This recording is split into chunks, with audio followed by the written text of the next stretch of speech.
This podcast is a member of the Place to Be Nation family. Visit us at placetobenation.com, the only place to be in your pop culture world.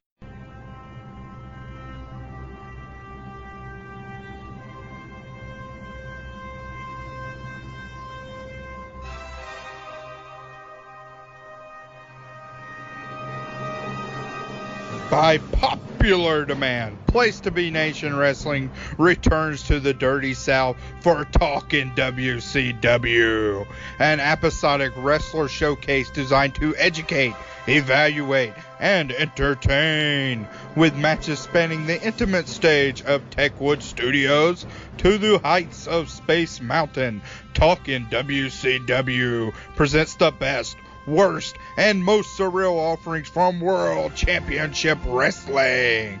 So cast your gaze to the Turnertron with hosts Jennifer Smith, Tim Capel, and Greg Phillips. Hi, welcome to Talk'n WCW. My name is Jennifer Smith.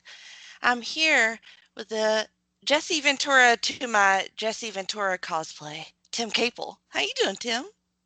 Well, you know, Jennifer Smith, I'm doing great here on election nights. I'm looking at the returns come in, and I think I'm going to do really well this election cycle. I do say so myself. That's pretty good, Jesse. I like it. It's an adequate Jesse, I feel like. How you holding up? I needed to use some more L words. He does a weird thing where he over-enunciates his L's. Have you noticed? Believe me, Tony Schiavone. I say my L's very strong. Yeah, I'm doing as well as anyone could be, I guess. Sounds like angina to me. Another pretty good Jesse. So do we have a Dracula to our Jesse Ventura and Jesse Ventura cosplay? Yes. Let's bring him in. Hello, kids. Welcome to my home. You're doing the Tony Schiavone cosplay. I like it. Oh, sexy. You gotta do the Tony Schiavone cosplay. That's to me, that would win Halloween. Anyone that dresses as Tony wins Halloween. Agreed. Yeah, without doubt. How you holding up, Greg?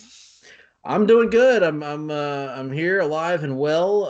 Here in November. Thankfully, November of one of the wildest, craziest years in human history, I think. So, let's hope we can get through the next 2 months and start anew in a hopefully better year.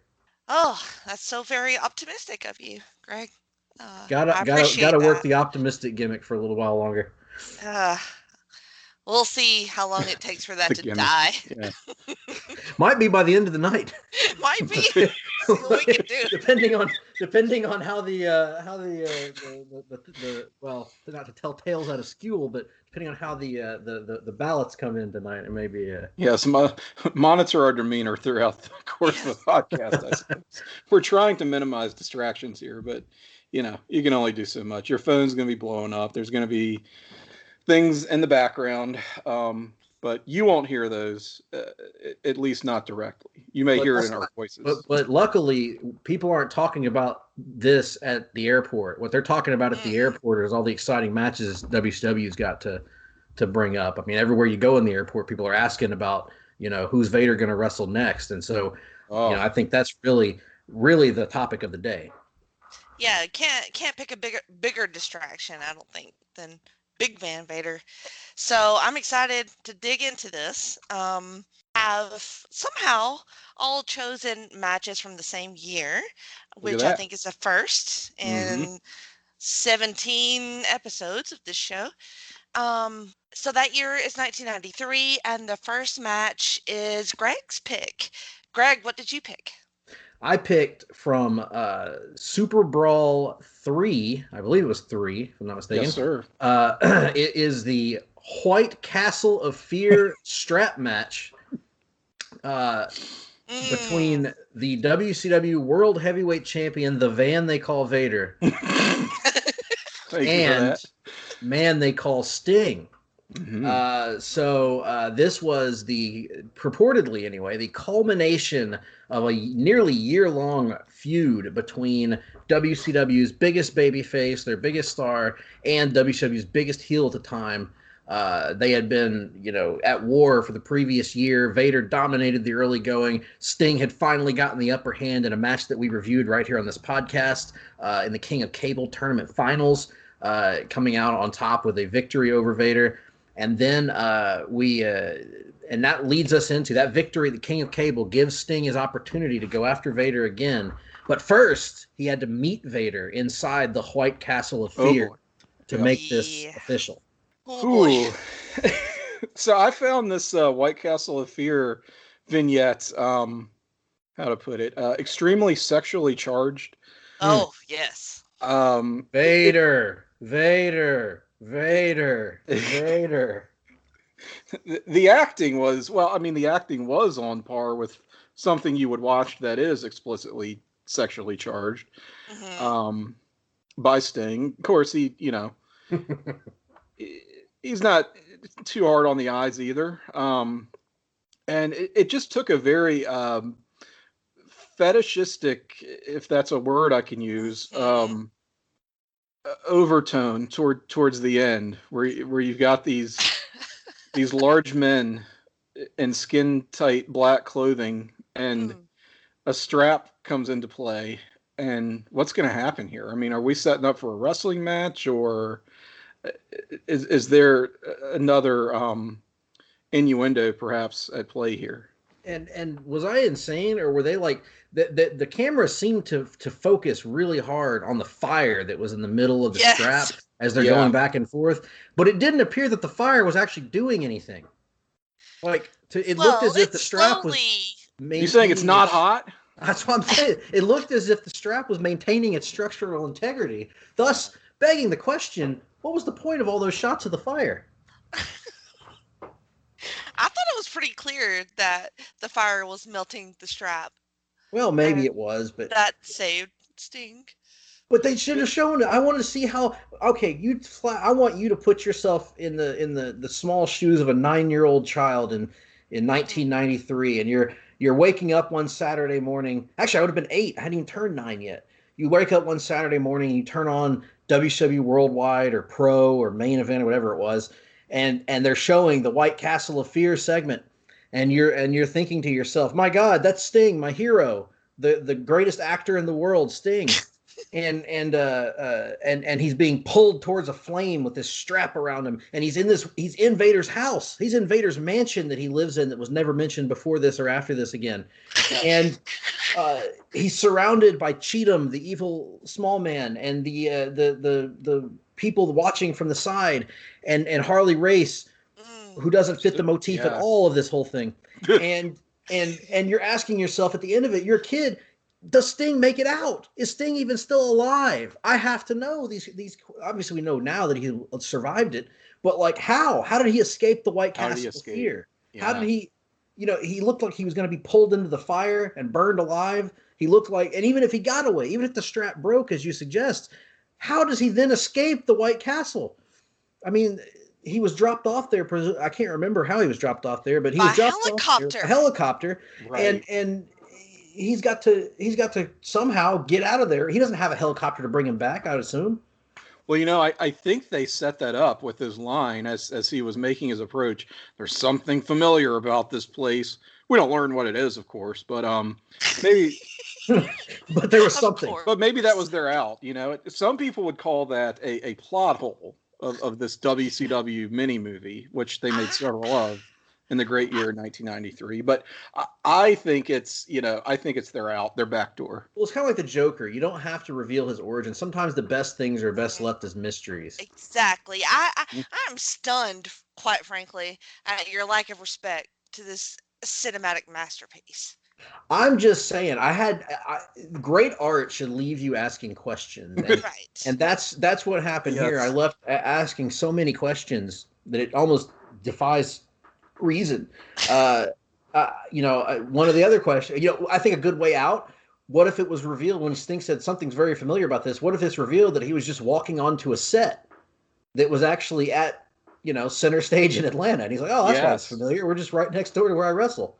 That could have been an out. Do you think there's a tie between the White Castle of Fear and the Dungeon of Doom? Oh, yes. I think there must be. Yes. Yeah. I think Sting is the long thought dead prince of the Castle of Fear, the White Castle of Fear, and that he has Oh. returned to his birthplace, and that's why it seems familiar to him. But he's had amnesia And since that's then. why he only has one name, Sting. Yes, and Just like white Logan in the hair comics. too. Yeah, just like Logan in the comics. What a theory. I like this theory. Well, it See? wouldn't be the first WCW wrestler of 1993 afflicted with amnesia either. So Obvious. this may have been a theme, a pattern that they were establishing. And as far as that fire that doesn't burn, you mentioned the Dungeon of Doom. Is there a connection there? Of course, the water that's not hot. I think that I think that the fire was a pseudo-sexual mystical portal to the dungeon, which is actually beneath the White Castle of Fear. But it has to transport you there. It teleports you, but it's distance-wise, it's beneath the White Castle. So that's where Sting went. They are connected. He was pulled into the portal. Yeah, he probably found his way back out through the dungeon, which I know the dungeon would debut years later, but it's fine.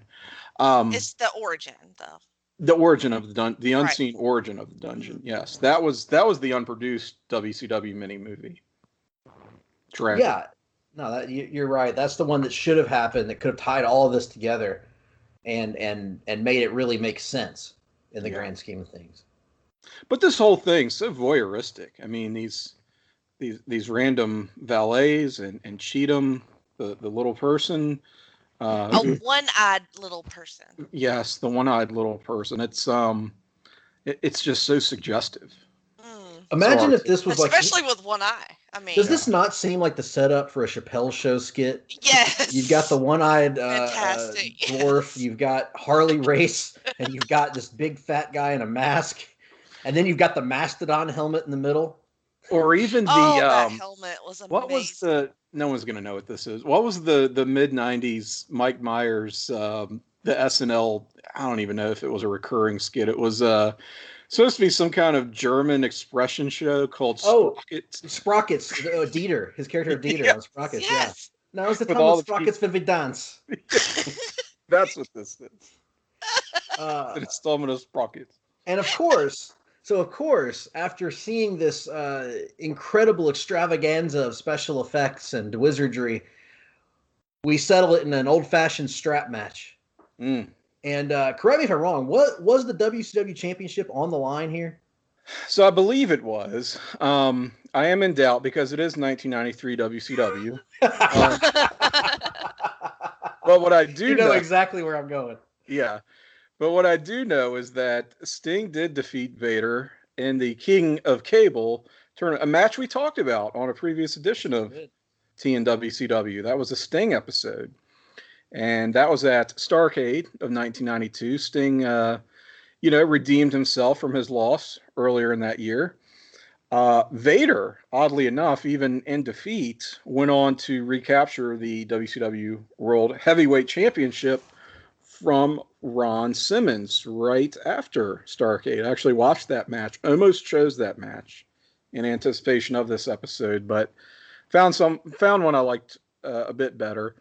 But yeah, so Vader did regain the title, which it's sort of weird, right? That Vader lost that King of Cable match and then goes on to that's the type of thing like they explain away as, it's a contract rematch clause or something. Like, doesn't matter what his recent record is. He's getting the rematch. He was already signed on the dotted line to get this match. And so, yeah, it is kind of weird, but WCW was nothing if not inconsistent with their so bottom line is he did regain the title going into 93, and yeah, I probably should know if it was on the line here, but it turns out it doesn't really matter. So the really important thing here was that it was a grudge match between two guys that hated each other. Sting finally got a chance to give Vader back a little bit of the aggression that Vader had given him the prior year. They're strapped to one another. As a rule, by the way, I hate strap matches. Or what is that other stipulation match? Chain. chain match or the Dog collar. The dog collar, the bull rope match. I generally don't like that stipulation because I kind of think it's lame touching four corners to win a match. You don't like when wrestlers are joined as if by an umbilical cord. Right. I think when it works, no, right. I like it when it works. Like when it works to me is when it's like Piper and Valentine. That works. And I like the strap as a weapon. I love the strap as a weapon. Oh yeah, me too. I prefer strap matches where it's pin or submission and they're just strapped to each other. Yeah, I don't like the touch the four corners thing, but that's what this is. This is a touch the four corners match. But oddly enough, they keep emphasizing that you have to drag your opponent to each corner. And I was thinking to myself, like, well, given the size of the WCW ring and the length of the strap, you don't have to. Probably don't really have to do that. No, you can just drop walk around and ring. Be okay. slap the corner post. But nonetheless, the wrestlers are game, and so they work within that restriction during the match. And one of the things that stood out to me is they started out the way they always start out. Vader's trying to intimidate Sting, but Sting is not backing down this time. He's not gonna give an inch. And really what's different about this match is Sting starts it off aggressive, similar to how he did King of Cable, which showed that he learned his lesson from prior matches. And he ends up getting the advantage here, and he just lays into Vader's back with this strap. And boy, oh boy, Vader's back is really showing it, and you could tell Sting was enjoying giving Vader back a little bit after all the potatoes. I'm sure that Vader had given him the prior year, and some in this match too. So Vader's back is all bleeding and busted open. He rolls out of the Vader of all people having to roll out of the ring and recuperate. The crowd's way into this. The crowd is super into Sting. Super into him getting his revenge on Vader. The human cauliflower, Harley Race, is there at ringside, and cheating whenever he can. And so Vader of course comes back in, gets the advantage, and every time Sting looks like he's got the match in hand, Vader will make a comeback and take the advantage over again, and then start using his brute force and his size and his power. But of course, Sting being Sting, he won't die. Keeps coming back. Huge comebacks, perfectly timed every single time out. They're just beating the holy hell out of each other. I will say, out of all their matches, this is definitely the most violent. This is definitely the most physical of their matches because they are laying into each other. Like there's one point, and this comes later in the match, near the end, Vader pops Sting with one of his patented right hands, and Sting hits him with a right hand flurry and then does a spinning back fist that looks like it just clobbers Vader right in the face. And then Vader retaliates and knocks Sting down. And then there's this great spot late in the match when Sting gets Vader in the corner and just starts unloading with right hands and keeps going to like 17 in a row as Vader's draped across the bottom rope looking like he's unconscious. Another thing that made this match stand out to me, very rarely in those days could you ever tell if Sting was bleeding. In this match, they make it a point that Sting is bleeding. He's busted open by Vader. His face paint is caked off. It's gone, as it often happened in long matches. And Vader has busted him open. So you've got the rare image of a bleeding Sting firing up on Vader in the corner. Absolutely tremendous. And then Vader's ear, I think, gets busted open at one point. Yep. And he's bleeding all over, as Jesse the Body is saying, Vader's bleeding all over the ring, Tony. Bleeding all over the ring. Bleeding all over the ring. Vader hits a big superplex at one point that looks like it could end the match. He hits the splash off the top early in the match, which looks like it might end it quickly. Sting quickly comes back, hits him with the splash. Little bit of a tit for tat there, back and forth. Sting at one point rips off Vader's mask in disgust and throws it down. Good stuff all around here from both guys. Violent offense. There's this incredible power spot where Sting lifts Vader up on his shoulders and carries him all the way around the ring. Seems like a not the smartest idea in the world, but nonetheless, he carries this man all the way across the ring to slap all the corners, eventually tripping over useless Nick Patrick, and who is just awful. And I just love Nick Patrick, but God Almighty, his counts. So we'll get to bad. that. We'll get to that later on. But anyway, he does okay in this match because he doesn't have to count. So Sting trips over him, falls down, with Vader on him. But what a feat of strength by Sting to do that. 'Cause that's all him. You know, Leon just has to balance himself. And incredible stuff there. Vader with a little bit of an assist from Harley Race gets the advantage. Vader bombs, drags Sting all the way around, and then Sting fights back one last time before the last corner and kicks Vader into the last corner to get the win. Outstanding match. Probably my favorite strap match that I've ever seen. I would agree with that, and I'm kind of similar to you in that I don't like the touch the four corners style strap matches, because what happens, right? They always do the cliche spot where the one guy thinks he's got his opponent down, drags him around like in a hangman's noose position, hits the corners, doesn't realize his opponent is touching them right behind him. Oh no, we've never seen that before. Now we have to fight over the fourth one. But they don't do that. Yeah, or the classic Sting and Nikita Koloff finish where like they do that and then Sting does the Stinger splash into the corner, which technically counts as a corner touch, right, on Nikita Koloff. So anyway. Something I thought they did a little bit different on this early in the match is Sting tries to drag Vader around the ring on the outside. Yeah, I had never seen that. The corner. So I'd also never seen that. Thought that was a pretty good little change up, because I know some people do feel that way about the touch the corners thing. It never bothered me, but I did appreciate Sting's attempt to be different there. Yeah, there's no bullshit in this strap match. It's not the spots that you would expect. You have that creativity, like you said, touching them on the outside, and I think an inversion of that very familiar spot I was talking about with, the bigger opponent dragging his lifeless prone adversary around the ring. Well, this is Sting dragging Vader around on his back, which who thought they would see that? It was amazing. It is. I mean, he almost lost him at several points, but I mean, they pulled it off, right? So I just like the originality and what they did with the rules of this strap match, and obviously the brutality of it. You see a real power display from Sting too. I think a lot of times you look at Sting and whatever your feelings are on the guy, you look at his offense and it's, I don't know, for lack of a better word, a little bit wussy. Like he has sort of a light touch, kind of flashy. Looks. Well, it's babyface. Yeah.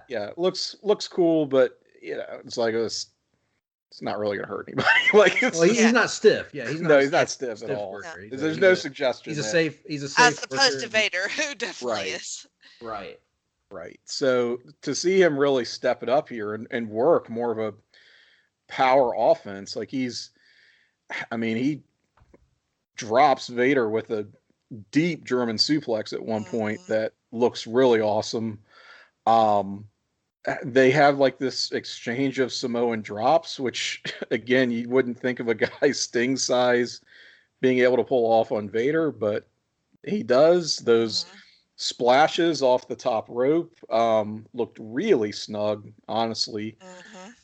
And I mean, Sting with his great vertical leap, of course, it's going to look spectacular no matter what. But yeah, Greg, to your point, I would agree that Sting must have reveled in the opportunity to step up his game here. I think a lot of wrestlers, when they go against Vader, having the reputation that he does for being so stiff, are like, God damn, after two matches are like, fuck this. I don't want to work with this. I don't want to work with this guy anymore. He's going to fucking kill me. Yeah. And for Sting, of all wrestlers, to be like, no, okay, third match, bring it on. And he doesn't just roll over. He really gives it back.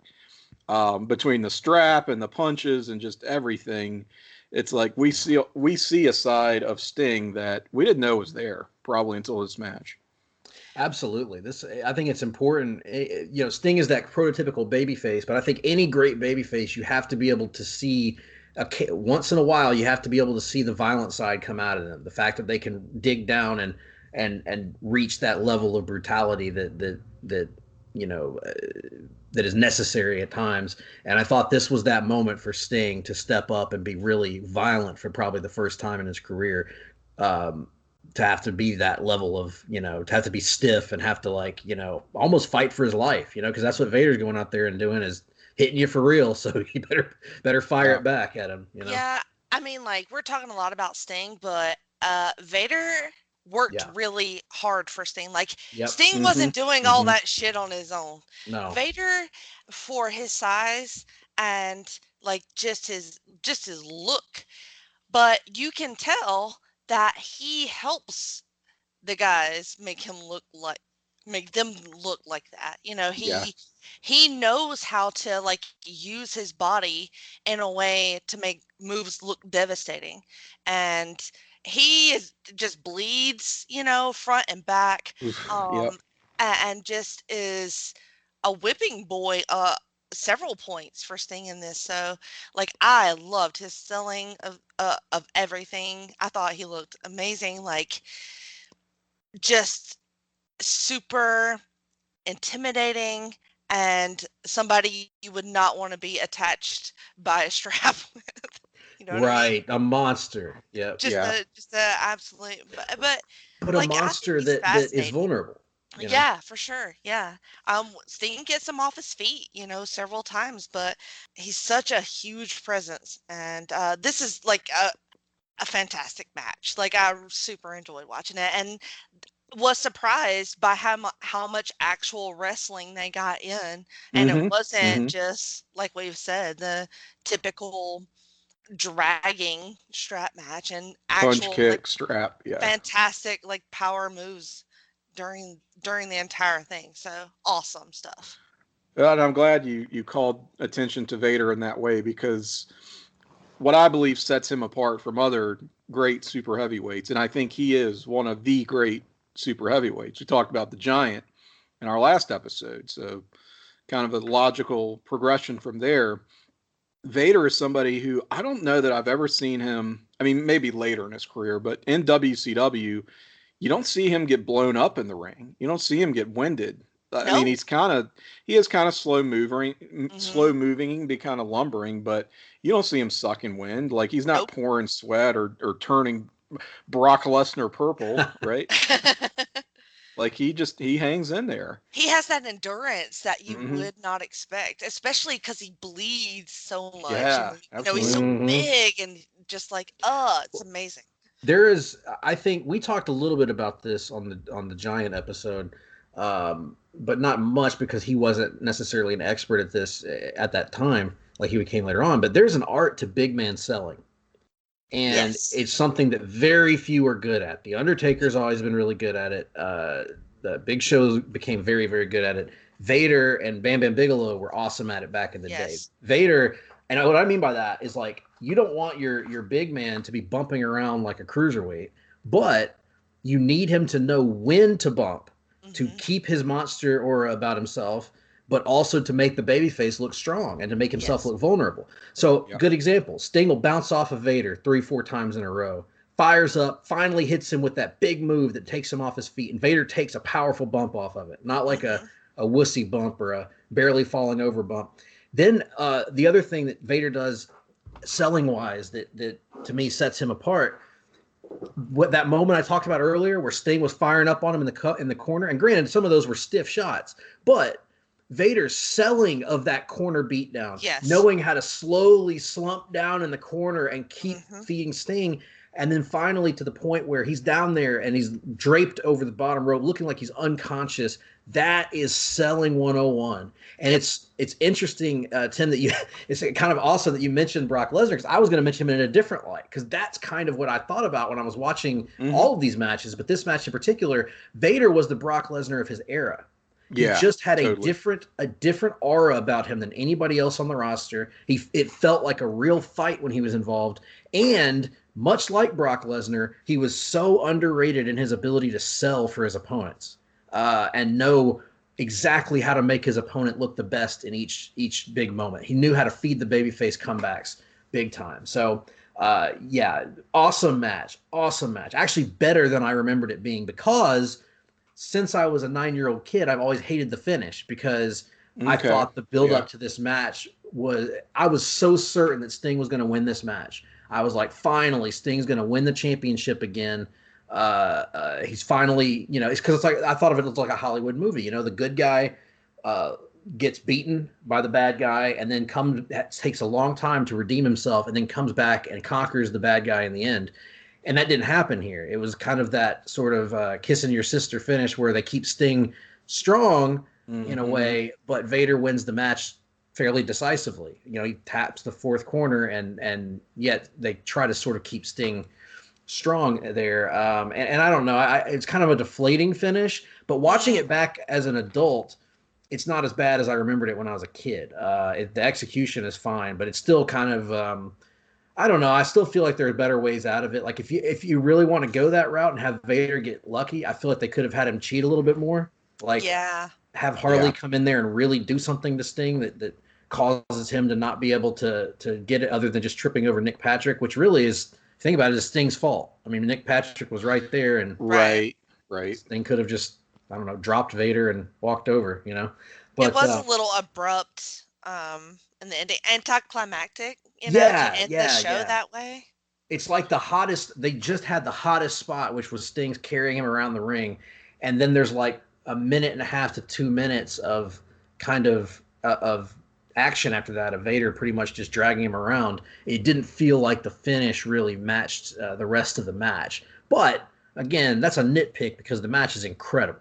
Mm-hmm. I was going to say largely the same, that as good as the match is, I do ding it for that ending a little bit, just because as all of us seem to agree, it was a bit abrupt.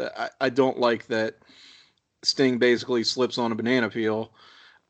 Makes him look a bit foolish. I mean, Sting looking foolish, take a drink, right? But Ric Flair was in the audience that night too. Yeah, exactly. You can tell that big return, right? Yeah. If you look in the audience, you can tell that Ric Flair is sweating profusely, trying to resist the urge to go in and turn on Sting. That's what they should have done. Have Flair run in and cost him. Yes. And then just go back to commentary. So yeah, I definitely don't love that ending. But I will say they make it clear that this is like very much a moral victory for Sting, because he's at the end after the bell, he's still in the ring, standing strong. Vader looks like absolute hamburger meat. Mm-hmm. I mean, is just demolished. And you think, well, it's like Vader kind of won on a technicality, but I mean, Sting is the one walking out of here with his head held high. He proved he could beat Vader in that match at Starrcade. Here, and I thought the commentators did a good job of selling this idea that coming into this match, he's very much at a disadvantage, size-wise, and given the rules of the match, a strap match, touch the corners, would seem to favor a large man like Vader, and yet Sting was the one who really dominated. And they also talked about how Vader's goal in the match was to end Sting's career, to put him out for good, because that would be his number one threat to the title gone. Yeah. And so did not succeed in that. Did not succeed in it, and so you see the heel failed in his mission. But these two just had such electric chemistry. I always go back and forth between this and the Starrcade match as like my favorite meeting of theirs. But after watching this again, shit, like I don't know, dude. They both look like $1 million. Yeah, they never had a bad match with each other. All their matches against each other were awesome. But yeah, these two back-to-back, King of Cable and the strap match, are probably their two best matches. As far as like, their Great American Bash match is different because it's sort of a different animal. It's telling a different story. These two matches are competitive, incredible, hard-fought matches. The first one was really an extended beatdown. Yeah. Well, sure. A couple of months down the road, we come to Slamboree in 1993. That is in May. And Tim's choice. Which match did you pick, Tim? Okay, so yeah, I went with the van They Call Vader versus the British Bulldog, Davey Boy Smith, who they do call the British Bulldog in this match. I know there's always some kind of... Nobody ever seems quite sure. could they get away with calling him British Bulldog? Well, they do. It's just the graphic will say Davey Boy Smith. Mm-hmm. And Davey Boy Smith, the British Bulldog. Thank you, Gary Michael Capetta.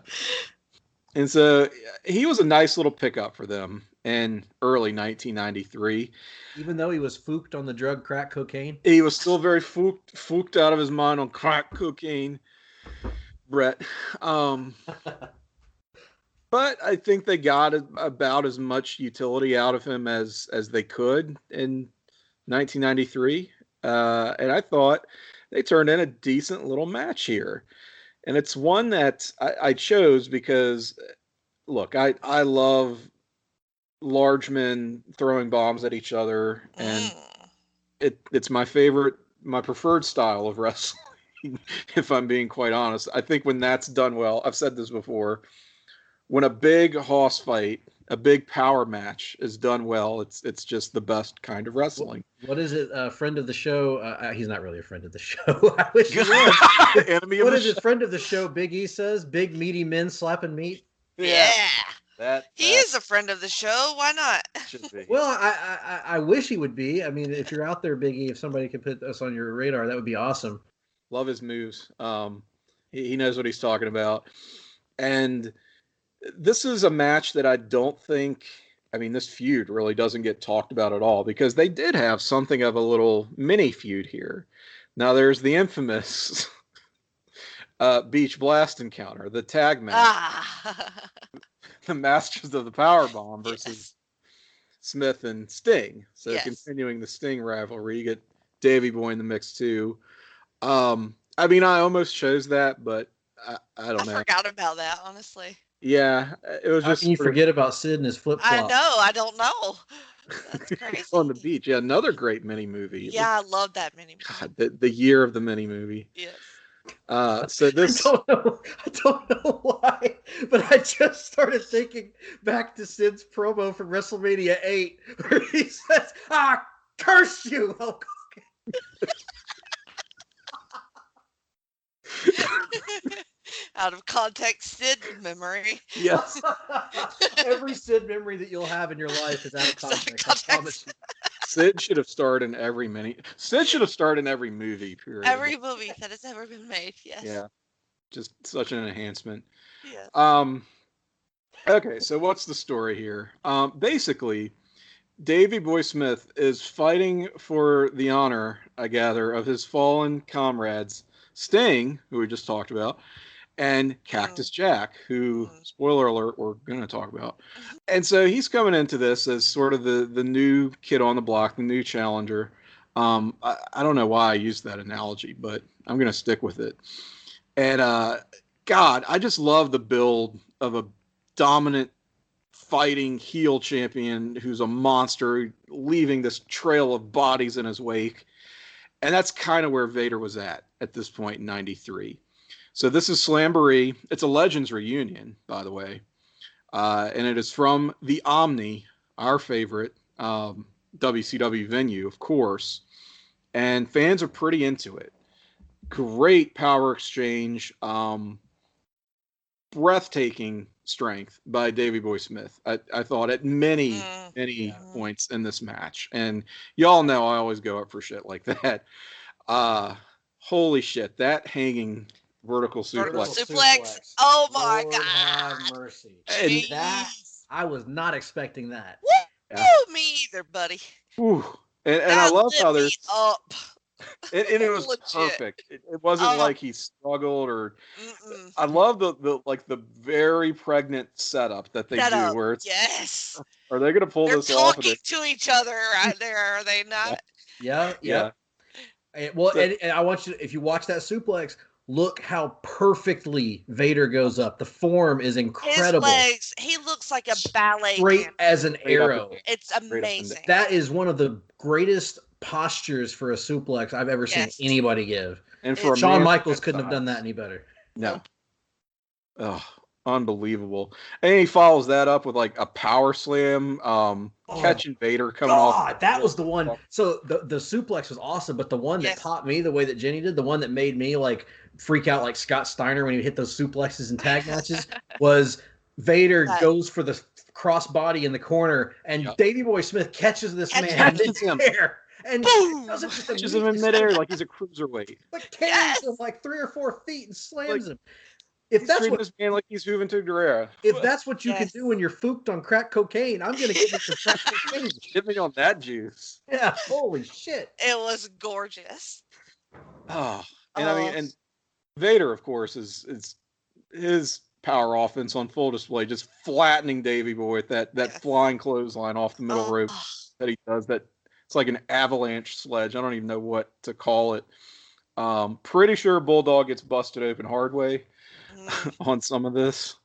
Yeah, But that- there's a moment where Vader goes for a splash off the ropes on Davey Boy, and he misses it pretty badly. And Davey Boy, I think, gets hurt, gets busted open his head, and Vader injures his esophagus or something. Like Yeah, he something like that. Vader is he instantly goes shit as soon as he hits the mat. Yeah, And starts clutching his chest area. I don't know why I said esophagus, but his like Yeah. diaphragm area. chest Yeah, area. yeah. And Right on and, Davy's head, I think. Yep, exactly. And of course, that's the best place to hit Davey Boy Smith. So Yes. he's not going to feel any ill effects of it. He's already, he's Davey Boy, but not the brains of the operation. There was a spot where Bulldog he tries to use that crucifix pin that looked pretty cool for a guy of his size to do, and he'd done it a few times. Mhm. But as soon as he gets his legs around Vader's back, Vader just drops and splatters him on that pin attempt. And I was just like, good God. Connects with the Vader bomb. That's usually it for most guys. Bulldog impressively survives. We get a kick on that. So now we're getting into my favorite, overindulgent bullshit territory. Yes. With massive kickouts.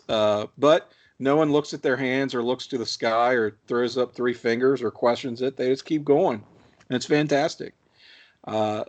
Great exchange on the outside as well. Vader took a really gross looking bump across the guardrail at one point. Mhm. And basically lands in this lady's lap, who is rather nonplussed. Imagine getting a lap full of Vader. Yeah, but I mean, I guess that's your WCW audiences. It's like all kids and old people, right? Old And ladies. Yeah. this old lady is just game for it. But again, Bulldog just hauling Vader back, like right across the guardrail. Didn't look like he got a lot of help there. And right into a slam. Hits his power slam back in the ring, but cannot capitalize. We do get a rather bullshit fuck finish, I will say, with the chair shot. Brutal.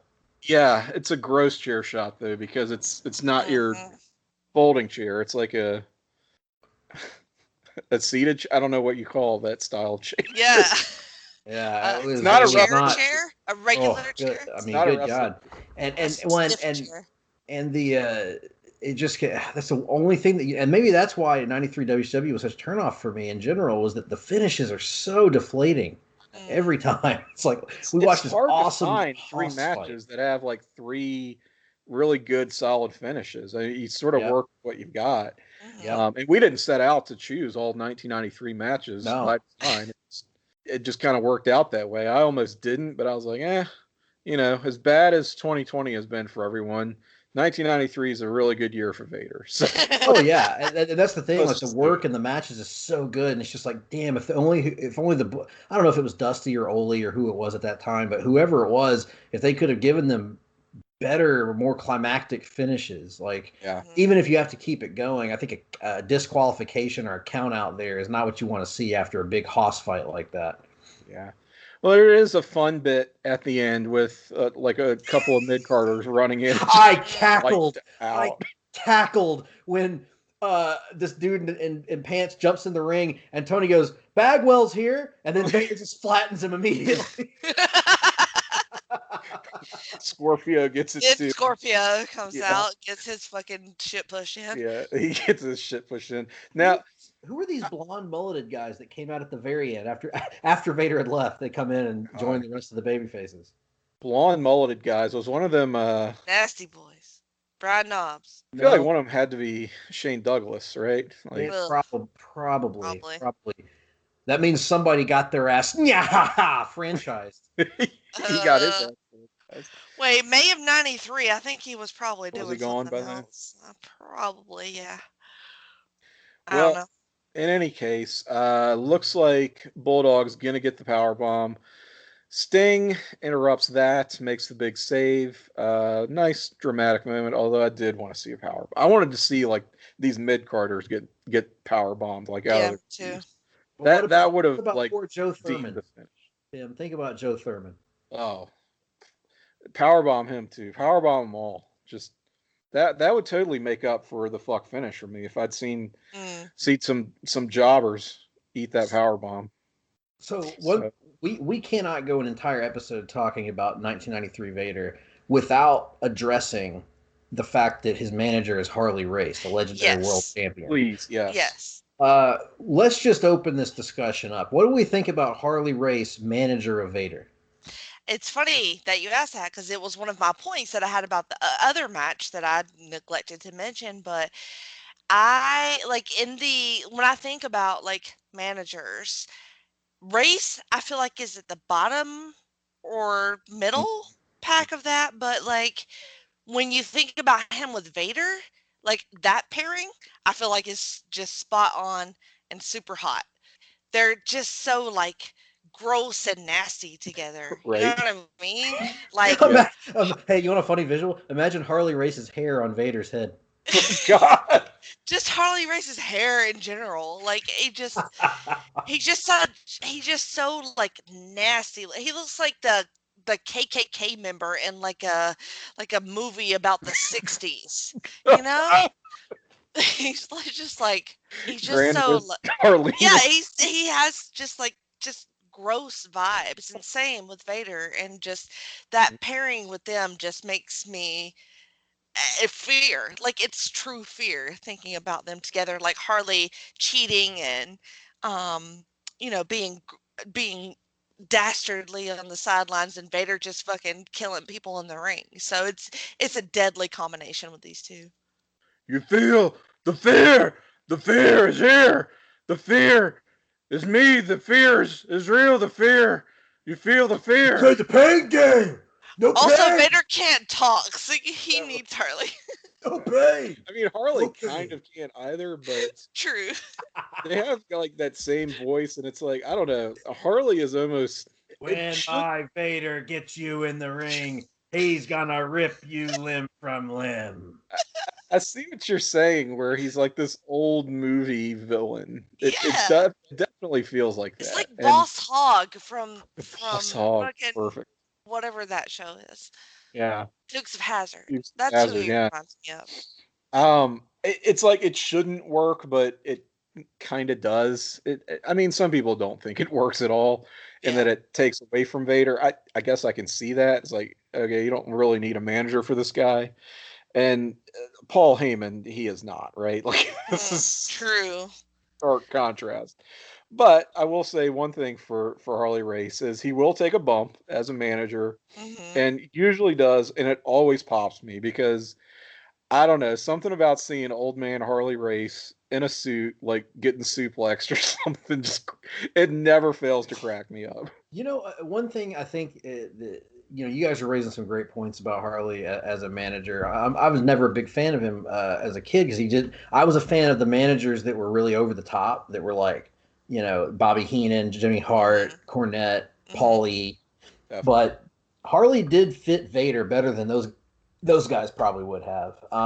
But the one thing that I wanted to point out in all these matches is Harley cheats fairly frequently. He Yes. attacks the baby faces, gouges their eyes and such, and yet it feels like nothing is made of it. Like the commentators just kind of ignore the fact that they just accept that there's Harley Race. They're not like, there's no indignation from Tony except in the last match when Harley gets involved here. It's just kind of like, par of the course at this point. It's just so expected. Yeah, It's like normalized. and it's like, I was kind of thinking like, it would probably make me attach myself more to this act if Harley was portrayed more as this dastardly figure who was cheating to help his man get the win. Who shouldn't need that kind of help? Yeah. Right, exactly. Because Vader doesn't need any help.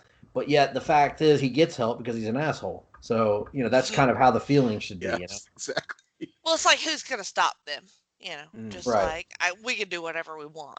Exactly. And Harley Race did have that credibility of being Harley Race, this legendary world champion who so many considered the best of his era. So, when he comes in there, he can take a bump. He can, and when he punches somebody, it's believable that he's punching somebody that's doing damage. Not like, Cornette choking a guy or punching somebody or somebody like that. With Harley Race, there's sort of this reality to it. Like, yeah, Harley Race probably could kick somebody's ass. Seems like this old mean asshole. Yeah. Do we feel like he's living vicariously through Vader? Like Vader directing him to do things that he can't do anymore, but he still has that like fire to do.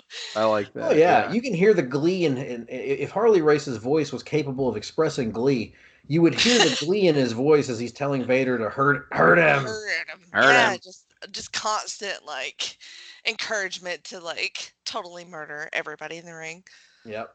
And Vader is just sort of a weapon, a gun you can point at somebody with this whole ethos of no pain, no pain, no pain. And then, another reason why I think the Vader did appeal to me as a character as a kid is he reminded me so much of, at that time in the comic books, Bane was just becoming a thing. And so it was kind of contemporary. All these, I like that.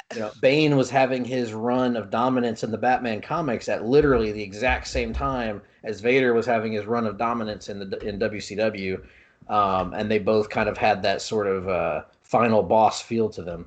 Oh man, and the 1991 Vader mask was not unlike Bane's. The Bane mask, yeah. Yeah, and plus, the Mastodon headdress also that was very supervillain like, which I wish he had kept that around.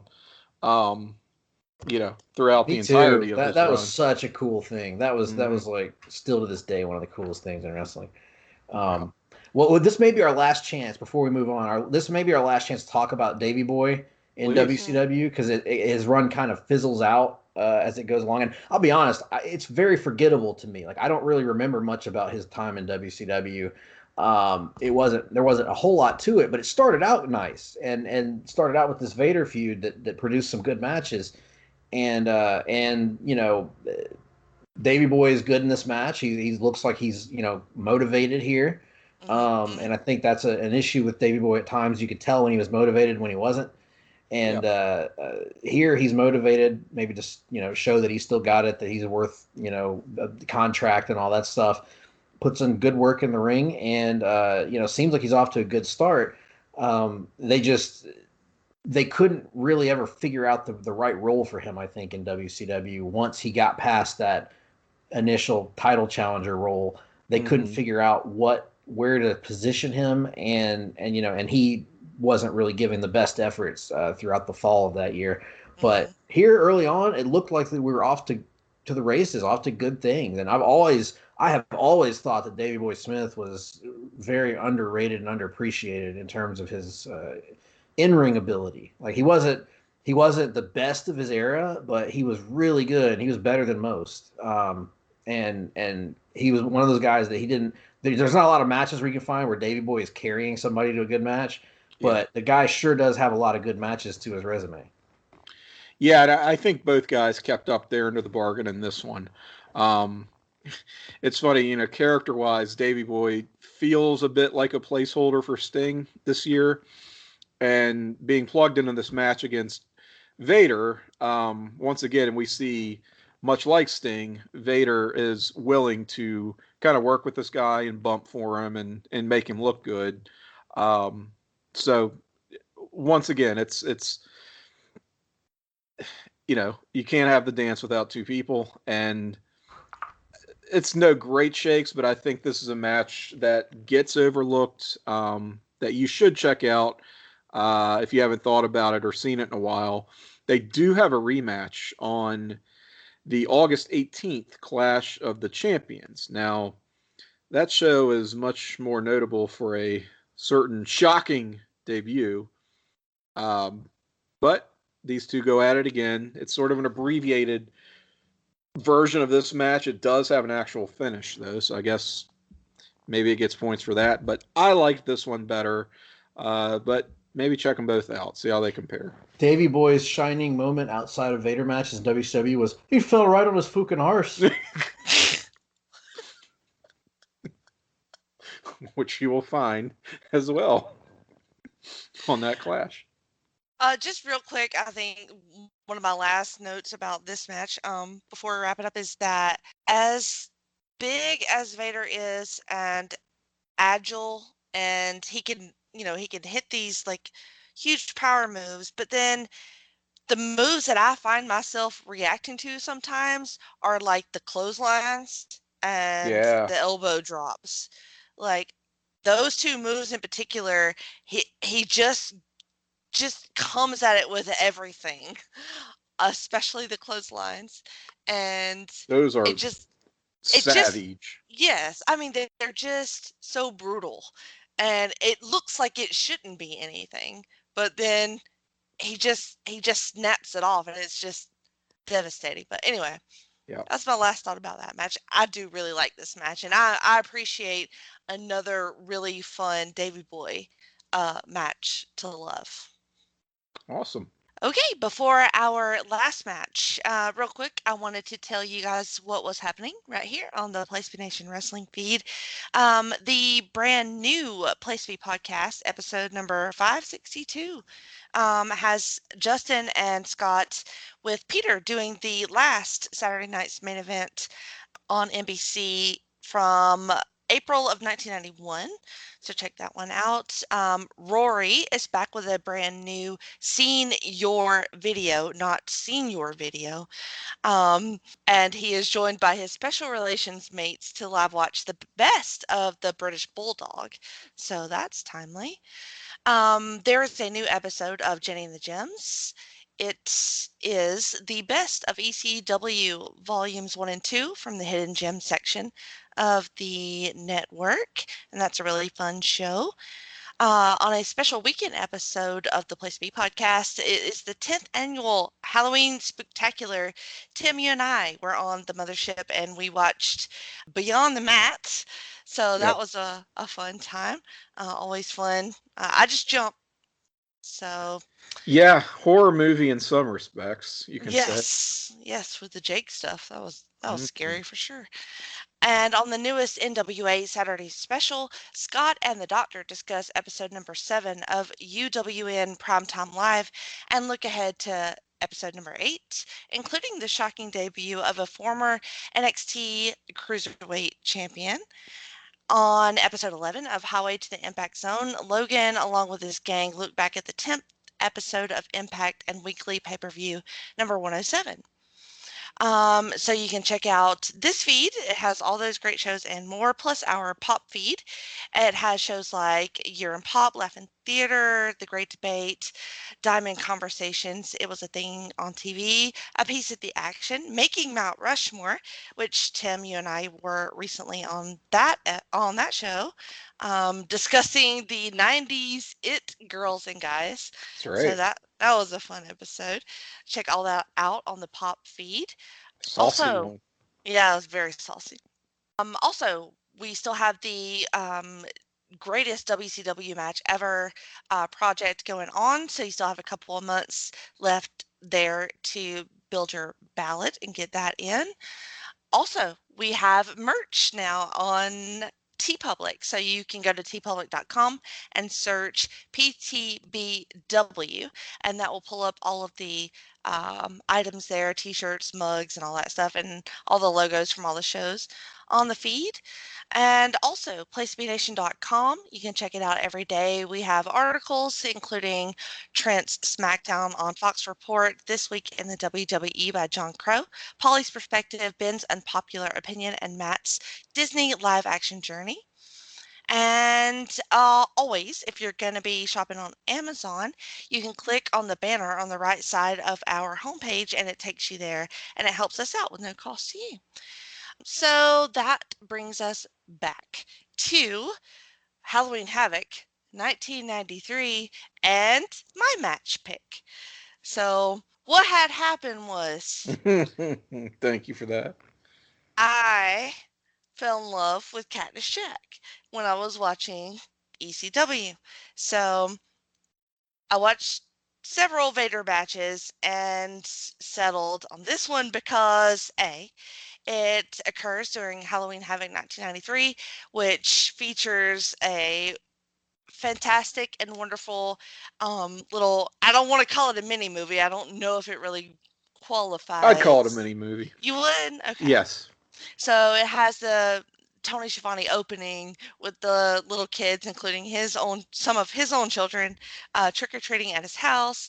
I'm pretty sure everybody has seen that, and I love it. I could not resist that, and I could not resist Vader versus Cactus Jack at Havoc '93. But this is a problematic match because it is a Texas Death match. It's also a spin And the wheel, make the deal match. also that which has a problematic history. yes.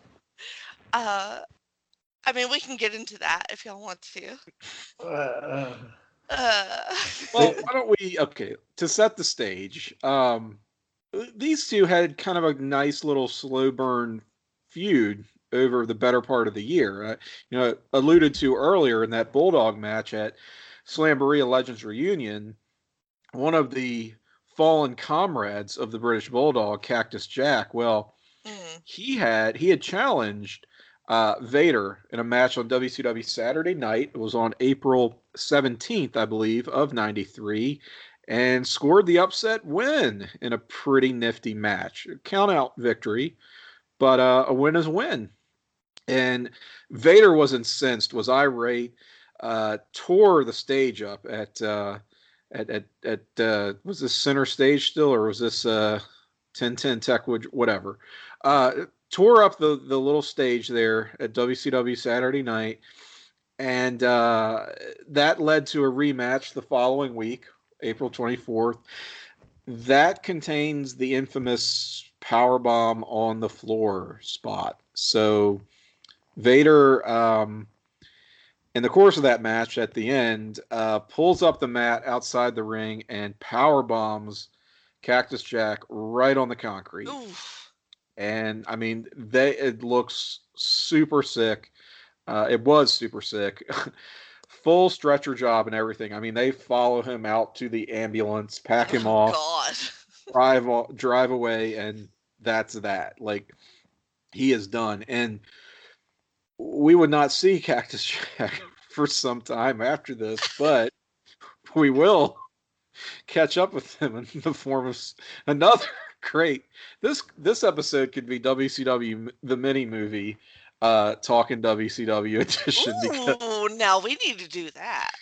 Because that gives us Lost in Cleveland. Remember these skits where we're trying to find out what happened, what became of Cactus Jack. Well, as a result of his injuries, both physical and psychological, that he has sustained at the hands of Vader, he now has amnesia, and he's in Cleveland, and that's about the gist of it. You've got a news reporter on behalf of WCW. I don't know why they had news reporters, but they did, apparently, who tracks Cactus Jack down, who is, as I said, lost in Cleveland. It's really goofy. It's sort of like, how does this kind of build to the match? But that's what we did in 1993. So that's how we got here. Do check out those earlier matches, though, on WCW Saturday Night. They are on the network. Highly recommended. I watched them. They're pretty awesome. And we're going to get the spin the wheel, make the deal, bringing back that great stipulation from '92 Havoc, which infamously begot the Coal Miner's Glove match, of course. I guess they had sense to gimmick it this time around. because we're going to have a Texas death match. Although, I don't know, the rules are still a little bit wonky. Okay, So- going into it, like from what I heard initially, it was no DQ. Falls do not count. Falls do not count. I believe Okay. it's time for us to dust off an old Jim here on the show, and that is, of course, our good friend Jonathan Coachman, Please. who has come in to remind us that the rules are simple, but actually quite complex. Quite complex. Yeah. Yes. So, in the rules of this particular variation of the Texas Death Match, which for years, as a child, because this was the first Texas Death Match I can remember seeing, and so I grew up thinking these were the rules of all Texas Death Matches. You have to pin, or I guess make your opponent submit, and then so when you pin or make your opponent submit, then there is a 30-second rest period. Right. Where both guys get a chance to recover. And then there is a 10-second period where the referee will count you down unless you stand up. So, to be clear, 43 seconds is how long you have to incapacitate your opponent. So You have to leave him down for a 43 count. It's a last man standing match with a 43-second count instead of a 10 count. Well, I thought it was a and with the caveat that 15-second count instead of 30. Well, For the they play recovery. very fast and loose with that recovery period, as we see. I play fast and loose with all the rules in this match. Yes. Yeah. Because it's the last man standing, except you also have to pin your opponent first. Yes. Yeah. So I love how they present it as no disqualification, falls do not count. But when there is But a fall, it then counts. it counts because we have to go into this rest period to allow the person to answer not just the recovery period, but the 10 count that will be administered after the recovery period.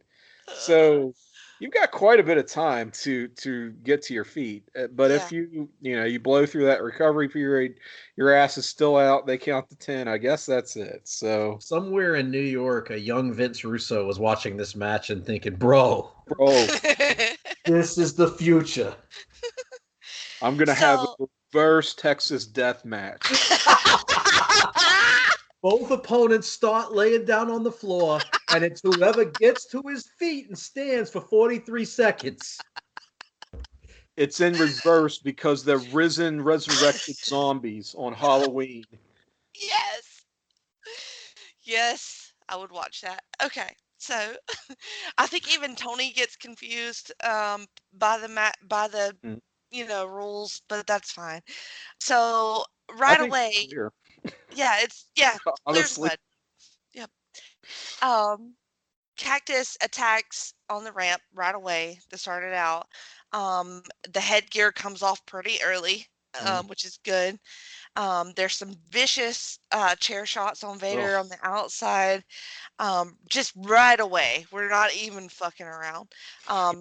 Cactus, just murders him, bends him over the railing, and then starts biting on Vader's head, and then hits him with a camera that he fishes from the crowd, right there on the front row. Yes. So that was awesome. I love it. Some more chair shots before we even get into the ring. Then we finally get in there. Just takes his head off with one of those clotheslines that I adore as soon as they get in the ring. And then Cactus gets him over. Vader tries to do the suplex over the ropes onto the ramp, but then Cactus sort of reverses it on him and gets the suplex and slams him down on the ramp. And Cactus is bleeding now as well. They do a belly to back over there on the ramp. Race comes over with a chair, but then Cactus knocks him off and then takes the chair and then beats Vader with the chair. Still on the ramp. I love all ramp things. Yes. All of that. And there's no give to it either. None. It's just, I love that thing. And then so that the part of the set is like this RIP Vader headstone, and then there's stairs leading down, and they sort of disappear into this hole for a little bit. I call it the grave spot. So Cactus goes down there. You don't see really what happens to Vader, but Cactus comes crawling out of there, bleeding all over his face. And then Vader, in a really well shot spot, like comes like kind of hands and knees crawling up the stairs out of that little spot with the tombstone behind him that says R.I.P. Vader. Pretty artistic, I feel like, for WCW. They had the smoke machine going and the lights are there and he's like struggling out, so he looks like he's just clawing his way from death. Pretty much loved that. That was awesome. Tony talks about how Cactus Jack says that he loves pain, and then as soon as Vader comes crawling out of the grave, he's bleeding. Cactus Jack clotheslines him and then does the pinfall right there on the ramp to get that first pinfall, and then they do that rest period, and and then and then Cactus Jack grabs a fake cactus from the set and knocks Vader out with that. They trade punches on the ramp for a little bit. They were both pretty ugly to begin with, Jesse says, so no harm, no foul as far as them bleeding and like killing each other. Well, they weren't really much to look for and look at in the first place, as I say, with marbles in my mouth. Yeah, you're not gonna lose any dates with this one. Gorilla. Just say gorilla. That's just gorilla. Just say gorilla. Surprised he didn't mess up and call him that.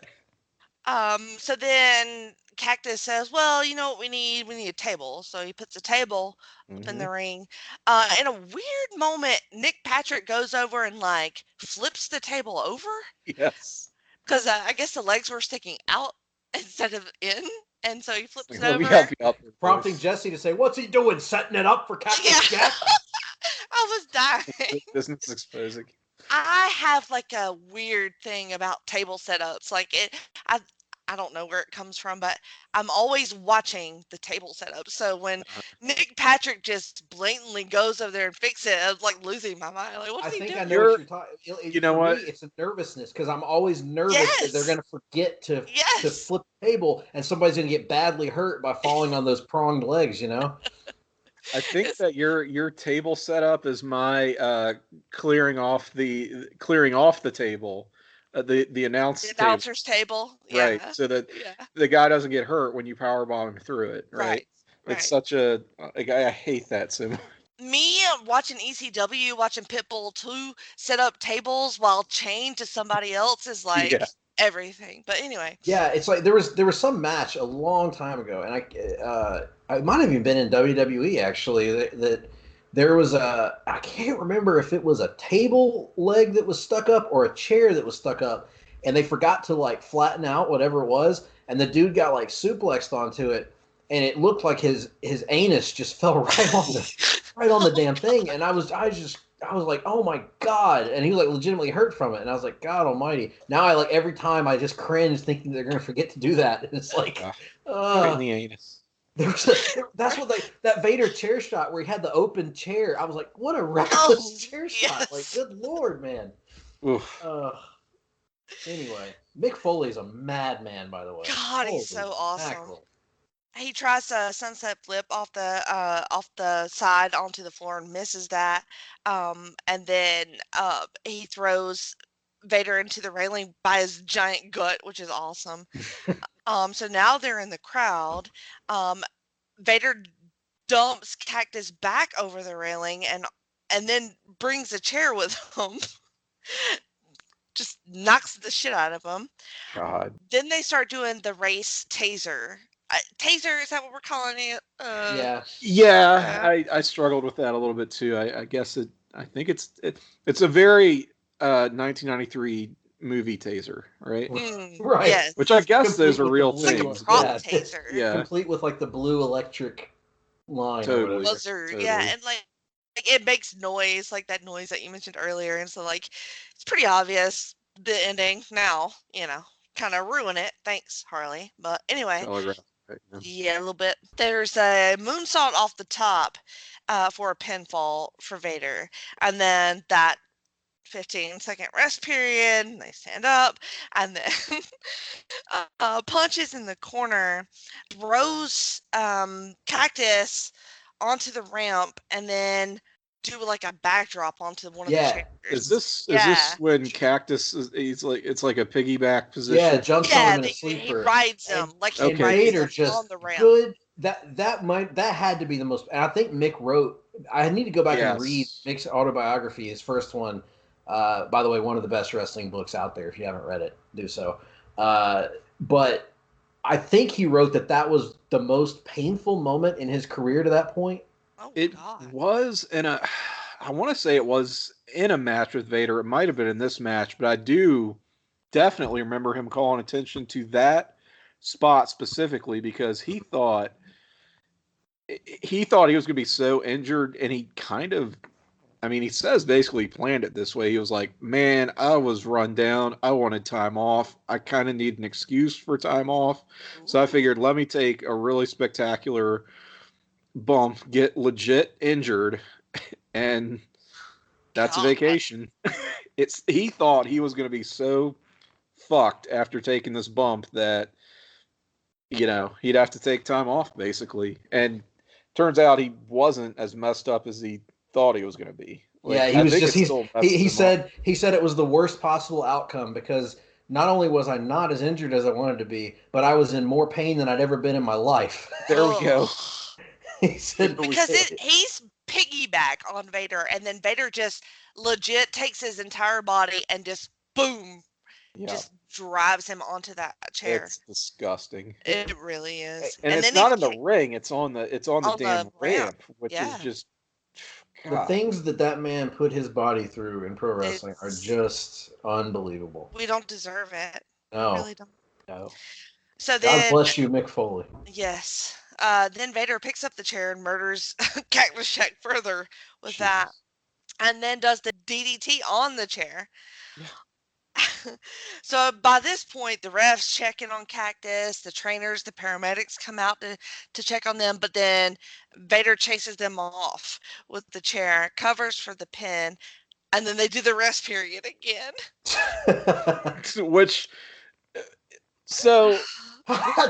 God. Okay. They're tied. I know where you're going, Tim. Somewhere in here, Cactus DDT's Vader on the chair, just kind of giving a receipt for the one that he got, right? So, which by the rules of the match should break up the. Yeah, shouldn't the count then be for Vader? But apparently they're counting both of them, or at least full. Yeah, he's counting both of them, but Cactus hasn't actually pinned Vader yet. Right. So. No, he did twice. Cactus had 2 pins. No. I mean, on this particular sequence. Because the rule is you have to pin them first, and then you begin the period. And so, right, and then you have the 10. Yeah, in this case, Cactus is being counted, gets up to deliver the DDT, which should break the original count in the first place. And then would have to pin Vader to start a count on him, but the ref starts counting both of them down for some reasons. And he just forgot what the fuck was happening because he's Nick Patrick and he sucks. Yeah. And so I was the same way, Tim. This is what kind of world are we living in when WCW won't even adhere to the stipulations of their own match? Cactus got sucked into the gravitational pull of Vader's 10 count. Yes. That seems right. Yeah. So they both start getting counted out, but then Race tases Cactus badly in a terrible spot. And then Vader just and then Vader simply stands up and wins. Yeah. What a shitty finish to a great match. Across the entire stadium. We're 3 for 3 for awesome matches with doo-doo shit finishes. Doo-doo shits. This was the worst of the bunch, though. Right, yeah. Just, shit. Just insane. And then Cactus says fuck it and DDT's Race right there. Which is awesome. Yeah, it was so nice. Incredible match. Should have been a star-making match for Cactus Jack as a top babyface, but they get the worst damn finish in the world. And it's another one of those trying to save face, so that the the underdog keeps his kind of stays strong, much Mhm. like Sting in our first match. But we don't need to be doing all that, Like Yeah. Yeah. just give us a decisive like either way. We just want a decisive win. And it could have been just as effective a story if the story is, because nobody been able to put Vader down, but the story is Cactus Jack has given Vader all he can handle, and Vader finally puts him down, but kind of staggers away, beaten and bloodied, like Mhm. he knows that he's been in the war of a lifetime. That would have sold the match. And then you end the show with the EMTs are coming out to attend to Cactus, and you do the Mankind finish. He waves them off and insists on going back on his own power, and then you can have Tony on commentary putting over what a madman Cactus Jack is, that he's even trying to stand up right now after all that he's been through. Yeah. Or we can do that. Just wow. I mean, this is an insane match, and I think all of the ramp stuff really, really does it for me. Like even I with the can see it. shit, like at the end, it's just the ramp is so much a part of the match, and I love it. Like more than the ring. They bleed so well, and they're just so brutal. And the chair shots here, and the table. I mean, it's all this amazing, brutal, just nonsense that I love so And much. Vader, I'm pretty sure, blades in this match. But Mick, if I remember correctly, Tim, Mick wasn't fond of blading. And so Mick actually liked Vader to bust him open legit. Yeah. And so that's why Mick's eye looks as bad as it does in this match, because Vader legitimately opened him up, I think. Yeah, and, his left eye was just above and was below. fucked up. Yeah. Really bloodied. Well, I agree with you, Jenny. Great match, even with the shit finish. Incredible match. And again, I was just this is a Vader episode, and Vader was everything that you expect Vader to be in this match. He was tough. He was brutal. He sold when he needed to sell. He actually gave Cactus a ton of offense in this match. Like Cactus really took it to Vader. Got 2 visual pinfalls on him to start this match. But I just came away just like it's weird, because it was both like an appreciative thing and also kind of a sad thing of like, just Mick Foley was so reckless with his body, not his opponent. Because that's the other thing I noticed, is that Vader's out there throwing those Vader potato shots, and Mick, while he was throwing good working punches, they were working punches. You could tell, like he wasn't out there trying to kill Vader with every blow, and so he was being really like just controlled with Vader. But when it came to himself, I mean, my God, his hip. He just casually drops that elbow off the ramp onto the concrete, and it's almost like you barely register it, but like that's his hip falling down like 6 or 7 feet to the concrete. And that was a signature move for him. He would do that all the time. Yeah, and so all that to say that like we got to see Vader sell great, and we got to see both of them kind of lay into each other with their offenses. But I think what made this match was Cactus Jack just being insanely dangerous with his own body, like just not afraid of anything seemingly. It was it's a remarkable performance and a remarkable match, truly. Like they had great chemistry, these two guys. But it's like there are certain points in this match where I was like, Jesus, come on, like, and I guess it's okay because we know that Mick's good. Like he's as good as you can be after all that stuff. He's one of the greatest exports pro wrestling has had, certainly. Great dude, but yet I'm like, oh my gosh, the quality of life, like it's not going to be strong taking these bumps. Great match though, loved it.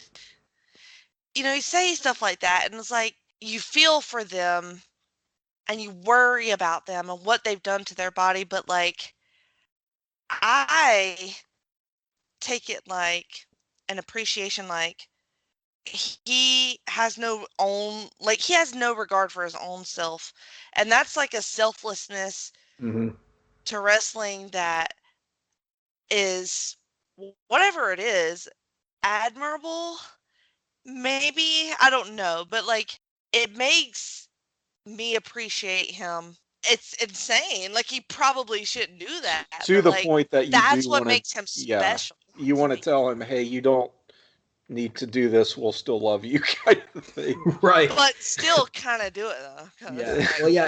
And that is what I mean. Let's be honest. That's what drew us to Mick, or what drew me to Yeah. Mick as a kid. Yeah. Was Yeah. not just that. Obviously, it was all. I actually loved Cactus Jack before I understood pro wrestling and what the, what the nuances were and all that stuff. I didn't understand bumps or any of that stuff. But I knew Cactus Jack was funny. He came out with his, crackling voice and his bang bang and all that stuff, and the happy birthday Sting, all that stuff. Like, I loved. I thought Cactus Jack was one of my favorite wrestlers back then because he was funny. He entertained me. And then later on, of course, as I get older, that's when I start appreciating the bumps that he's taking and the craziness that he's doing. And would I have been as attached to Mick Foley if he hadn't done all that crazy stuff? I don't know. It was a different time, of course, but that's kind of what made him special to me. I guess kind of like a different generation had that attachment to Jeff Hardy that I never quite understood that because he was doing things with his body that were so crazy and would give you this sort of car crash effect.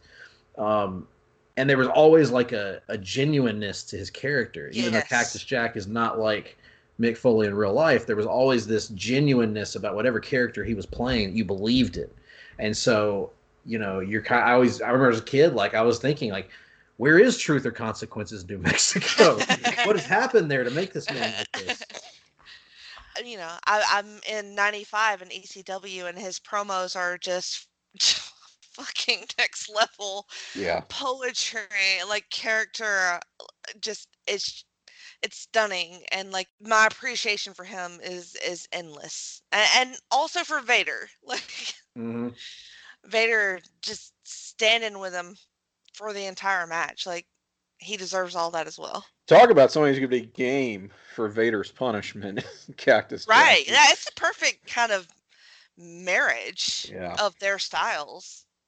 Yeah, and we get to see a rare Vader moonsault. Not only see the moonsault, but it connects in this match. So I marked out for that, certainly. Again, you're seeing this mix of brutality and actual moves, right? So, a lovely blend. It was all of this. You guys are a lovely blend.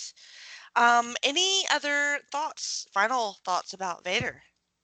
Just for what he was, for that style of character, you're hard pressed to find anyone better.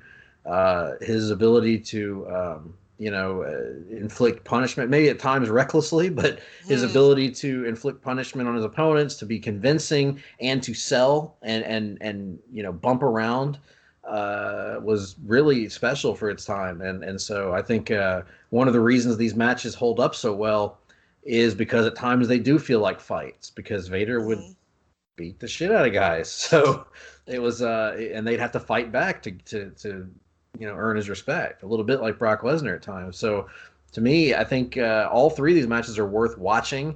I think if you go back and watch these, you'll gain an appreciation for these are three totally different opponents, and yet three really good matches. I think Vader also had the misfortune of being on top at a time when WCW was lacking in direction. And, maybe if Vader had managed to, come around a year earlier or come around maybe, or stick around maybe a couple years later when they started getting more of a direction, maybe he could have found his way. And then in other ways, I think he was the perfect fit for this time in WCW when they still had that sort of Wild West mentality before they became more polished under the Eric Bischoff regime. So, just a great performer, certainly. Yeah, I would definitely back that up, and probably just add that maybe the wrestling community was slow to come around on Vader in the way that he really deserved. Maybe due to a recency bias more than anything, because it sticks out in your mind, sort of that lackluster WWF / well, really just F run that he had, and the couple of comebacks he did that weren't great. Of course, he continued to work overseas, and add to his cachet of really great brutal matches. And eventually, people started to, I think, look back on his work a little bit more fondly with more of a historical lens and appreciate, oh, wow, this was really a guy who was one of the best of the super heavyweights, put in fantastic work during a time period that is quite maligned, as you said, Greg, and unfortunately is no longer with us. So that probably brought more reflections on his career and a greater appreciation for his overall body of work. I've been kind of a Vader mark for a while, and after he died, there was a playlist that they put together on WWE Network, which was pretty impressive and probably opened some new eyes. So I hope that for folks who haven't seen a ton of his matches, maybe you haven't watched a lot of WCW, it was just before your time, or you never thought a whole lot of Vader because he wasn't a big WWF guy. Check out these big matches here, the ones that we talked about, and others, and you might come away very impressed. He is, again, one of the all-time great big men in the sport. Also, check out on YouTube White Castle of Fear. Yes. Watch that little mini movie with Sting, and then appreciate how it's the greatest thing that's ever been made. And then watch these Vader matches. Whose turn is it? Greg's? I feel like maybe. I don't know. What was our last episode? Tim, you picked Giant, right? No, I think I picked the Giant. Oh, did you pick Giant? Yeah, Greg picked Giant. That was our last episode, so I guess it's me. It is you. Oh boy. Not to put you on the spot. No. I had 3 choices in mind. I'm gonna do the one that will surprise you, but I think in a good way. It is Kevin Sullivan Part 2. No, God, you got me. I'm not gonna do that. But I am gonna do His Lordship, Sir William Regal. Yes! Nice. Unconventional, but I really, I really feel strongly about that one.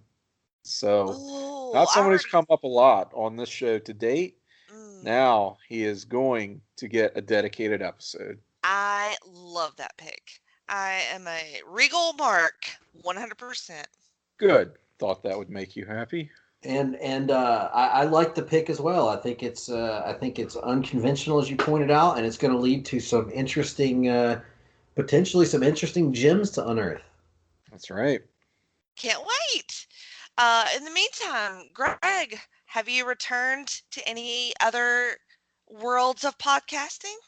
I have not. Well, I guest starred briefly with my hard traveling companion on Ben Morse's podcast recently, and that was really fun. Check that out on Twitter. I will retweet it again at some point. And a very brief segment, but we got to talk a little Green Lantern. That was nice. Cool. But other than that, no, I haven't really done anything. I've been too busy and trying to navigate this crazy thing called life. So, not ruling out a return to podcasting at some point, but for now, I'll just stick to talking WCW. I'm not going to argue with that. Happy to keep you then. Mm-hmm. Very good. What about you, Tim? I, in addition to this program, do a show with you, Jenny, and our friend Jacob Williams called PTB NXT. So that's also on Place to Be Nation Wrestling, going chronologically through NXT on the WWE Network, but starting from the year 2014. And our most recent episode of that was covering the first TakeOver event. And we're going to be recording an episode very soon detailing the fallout from that TakeOver, looking at a few episodes of television and the spillover coming out of the first TakeOver of NXT. In addition to that, you, Jenny, have your own feed. That's called The Jenny Position, is it not? It is. And we do a show there called Talk'n Pop. And we had a Halloween sort of special, a little bit low-key this year. We ended up just watching a movie. And I shouldn't say just watching a movie. We did a live watch and commentary for Creepshow 2. Great anthology feature from the 80s. That's an old favorite of yours. I don't think I'd ever seen it, so kind of a new experience for me. It was just fun to do for Halloween, for the spirit, on Talk'n Pop. Also on the Jenny position, we have The Journey Through Infinity, You and I, with JT Rosero and Scott Criscolo, talking all of the films in the Marvel Cinematic Universe in chronological order. And we are up to, gosh, we talked Avengers Age of Ultron not too long ago. So we're going to be doing Ant-Man. Ant-Man next. Yeah, on The Journey Through Infinity. Those shows on the Jenny position. Finally, on the North-South Connection podcast feed, another comics-themed show that is called Shrink Wrapped, The Psychology of Superheroes and sometimes supervillains. You and I, with our friend Sean Kidd, most recent installment, we covered Professor Xavier, specifically in the story and New Mutants known as Legion. Legion's first appearance, Professor X's illegitimate son. What are the implications of this? How does it impact the psychology of Charles Xavier? We also did a little wrap-up. We added a feature to Shrink Wrapped where we sort of step out of character, break the fourth wall, and tell listeners what we sort of thought of the episode, of the events in question. So added that, something we've just been wanting to do because we're very opinionated. Yes, we are. But otherwise, that show is rather artistic and weird. But if you're into that, do check it out. Beyond that, you can find me on Twitter. I am at Cyke68, CYKE68, where I have an avatar of Vader wearing his singlet backwards. It looks like his head is backwards. We didn't even talk about that. Well, that's what it is. I've had it for years, so it's not just in honor of this episode. You hit a lot of my shows. Thank you for that, Tim. And I will add a new episode of You Heard About Pluto coming up, in which me and Steve Bennett watched the pilot episode of Three's Company. So all of that is very weird. But it was very fun. And on the North-South Connection, I have some more wrestling pods over there. The Extreme Three-Way Dance is my journey through ECW. We're in late 95 now, me and JT and Don D'Amato. So that's awesome show. And also TNA Never Dies. Me and JT and Aaron George are watching TNA from 2002. So we're late in that year as well. Very weird shows that I have. Also, you can find me at Twitter at the Jenny position. So I think that is everything. Thank you so much for listening. Good night.